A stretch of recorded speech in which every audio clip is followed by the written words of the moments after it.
Katika tukio hili muhimu ambalo nimealikwa hapa kwa niaba ya Mheshimiwa Naibu Waziri Mkuu na Waziri wa Nishati Dr. Doto Mashaka Biteko kuja kuzindua kituo mama cha gesi asilia iliyoshindiliwa CNG, naomba nitumie fursa hii kwa dhati na kwa unyenyekevu mkubwa kumshukuru na kumpongeza sana Mheshimiwa Rais wa Jamhuri ya Muungano wa Tanzania Dr. Samia Suluhu Hassan kwa maono, mtazamo na maelekezo yake kwetu sisi kama Wizara ya Nishati.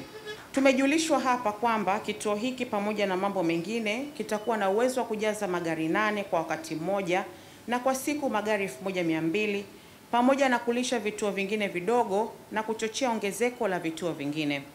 Vile vile, kituo hiki kina uwezo wa kuwapatia nishati ya gesi asilia watumiaji mbalimbali kama vile viwanda, shule, hoteli na kadhalika.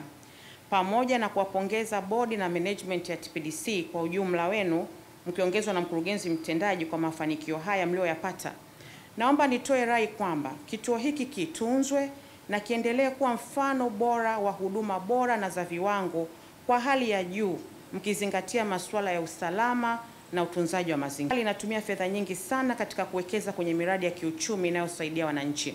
Changamoto waga zinajitokeza kwenye uendeshaji. Kwa hiyo nitoe rai, TPDC nyinyi ndio wasimamizi wa wadau wengine wa gesi za kwenye magari. Ni muhimu muonyeshe mfano wa huduma bora zenye uhakika ili kuweza kuwa mfano kwa wengine pale mnapowasimamia. Kuwa mfano bora na sio kunyoshewa vidole kuwa yale mnayotaka katika usimamizi nyinyi wenyewe hamwezi kuyasimamia kwa kuyafanyia kazi. Tuonyeshe mfano na wengine wafuate aina ya huduma. Na hilo, tuendelee kuweka mazingira rafiki kwa wadau kwa ajili ya kuendeleza na kukuza eneo hili na Watanzania wengi waendelee kunufaika. Tuendelee kuwapa ushirikiano wadau wa sekta binafsi na kutatua changamoto kwa wakati ili uwekezaji wa CNG uendelee kukua.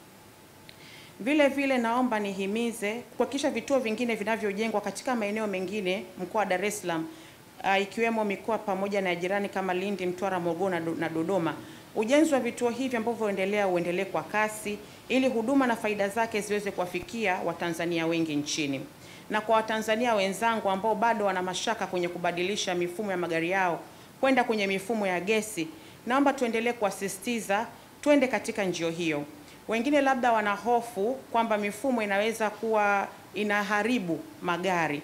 Nataka niwahakikishie teknolojia hii ni salama na ni ya bei nafuu sana. Siku ya leo tunakwenda kufungua ukurasa mpya katika sekta ya usafiri wa umma jijini Dar es Salaam, ambapo kampuni ya mabasi yaendayo haraka UDAT kwa mara ya kwanza inazindua basi jipya linalotumia gesi asilia badala ya mafuta. Aidha, nimeelezwa kuwa basi hili mtakaloliona hapa ni moja kati ya mabasi mengi yanayotumia gesi asilia yanayotarajiwa kuwasili miezi michache ijayo hapa nchini. Ninaamini kwamba ushirikiano wa uongozi wa TPDC na kampuni ya UDAT utaendelea kuchochea mafanikio zaidi katika ukuzaji wa matumizi ya nishati ya gesi asilia katika mabasi yaendayo haraka. Huu ni ushahidi tosha kwamba tunao uwezo wa kuleta mabadiliko chanya endapo tutashirikiana kwa pamoja.